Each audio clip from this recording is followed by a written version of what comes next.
All right, welcome to Sunday's video, guys, the weekly video. So this is, of course, a little informational video. I figured it would be fitting to tell you guys all about a deload because I just started mine this morning with my Sunday push session. So, obviously, if you're here, you probably don't know what a deload is at all, or you don't know as much as you would like to know. And honestly, there's a lot of information out there about what a deload could be, what it could look like, how long it could last, what do you do with your weight. There's a lot of information out there on all the similar topics, so it's really hard to pick through what's going to work for you and what's your best option. So I'm going to break it down, talk about it a little bit, trying not to drag the video on for too long, but I do want to give you guys some good information, so it's going to have some length to it now. So first off, we can start with what is a deload.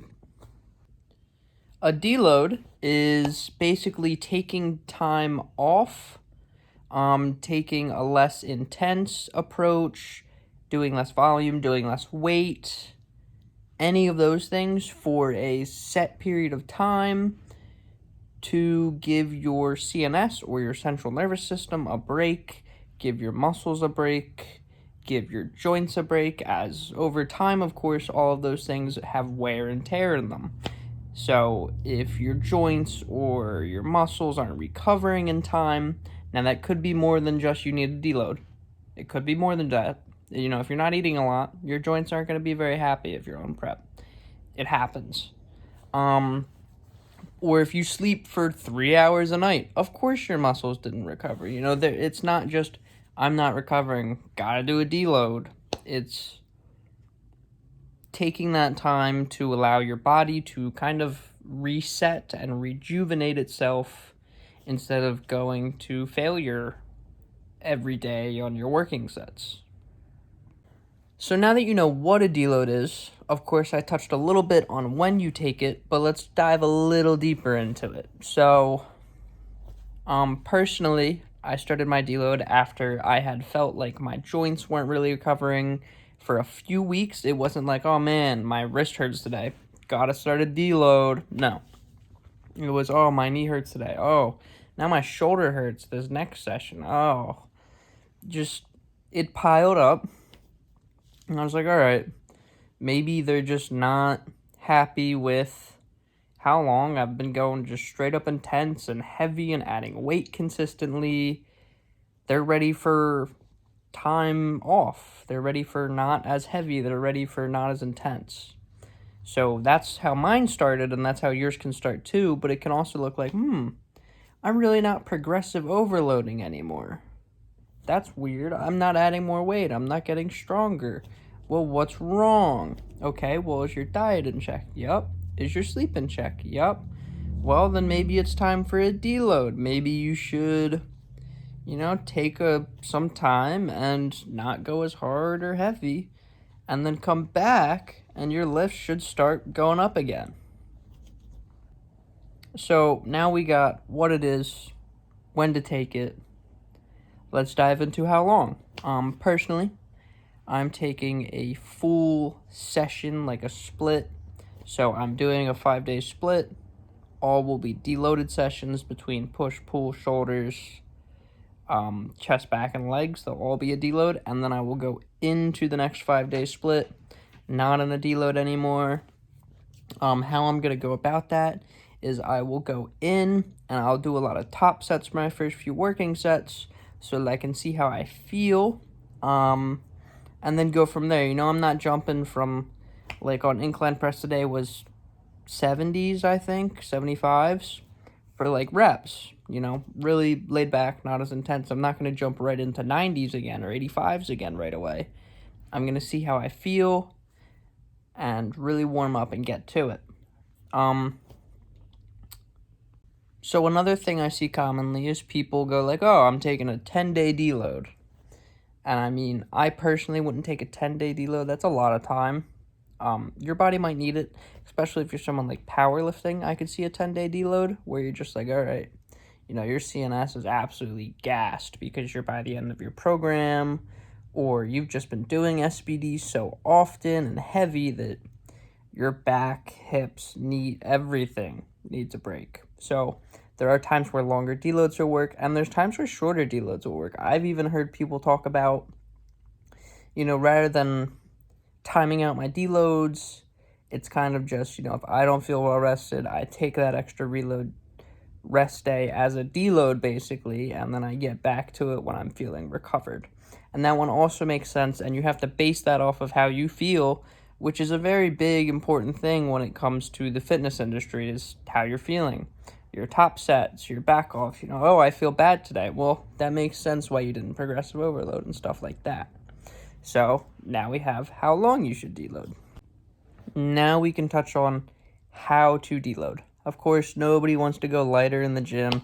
Like, oh, I'm only pressing 70s, I can do 85s, But you have to do it in order to be healthy and maintain longevity, which is super important because eventually it comes to, oh, I gotta go to dumbbell press 115s to progressive overload.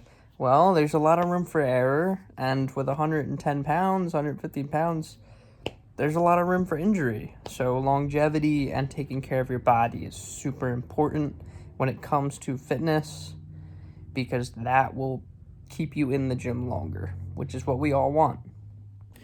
So clearly with a deload, we're not going to be going as heavy, which in turn changes your intensity. Well, it can change your intensity. You could still go to no more reps with 60 pounds as you can go with 80 pounds. It's just going to take more or less reps. But realistically, I'm keeping all of my sets to right around RIR, or reps in reverse. Think of it as the same thing as RPE to RR4, which would be RPE 6, as in you would have 4 more reps left to go before you would literally fail. Like, you would not hit 5 reps, but you would hit 4.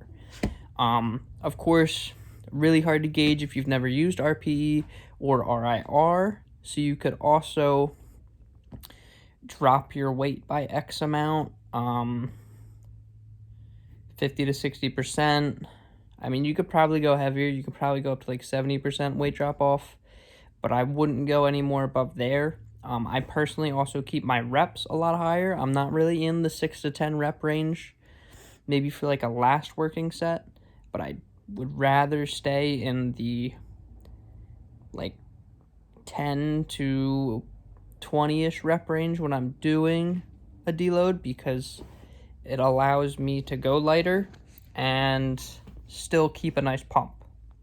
Another thing that I'll see people do is they slash their volume down. I didn't do that myself, but that is another thing you can do, is you can go like, all right, I'm going to drop several working sets. Say I'm doing 6 sets of my chest today. Let's only do 4. You lose 2 working sets, you allow that muscle to recover more, you're not straining it as much, you're not working it as much, you're not actually straining it, but you allow it to recover more because you're not doing as much as intensely. So again, it's kind of more of a, how do you want to do things? I mean, my weight is lower and my intensity is lower. Did I slash my volume? No. Do you want to slash your volume and drop your weight, but not, you should do a combination of them. But again, figure out what works for you. If you take a 10-day deload and then you come back and you're like, man, I just feel really weak now.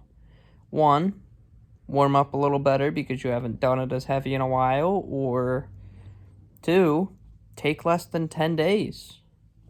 You could also just take an extra couple rest days, and then bam, you're deloaded, you're recovered, you slept well, you didn't break your muscles. But it's something to test around with. I mean, frankly, if I come back after my split's done and I'm done my deload and I go back in and I'm dealing with the same issues, I'm just going to continue to deload until I feel better. Like, it's a game of figure out what works best for you. And a lot of things are like that in this life area, is you know, okay, what macros do I feel the most full on and train well with? What kind of protein does my body take the best use of? All these different things are all subjective to you and your body. So personally, I don't plan my deloads. Some people plan them. After, 6 weeks, I'm doing a deload week. Cool? Not my thing. I take them when I need them.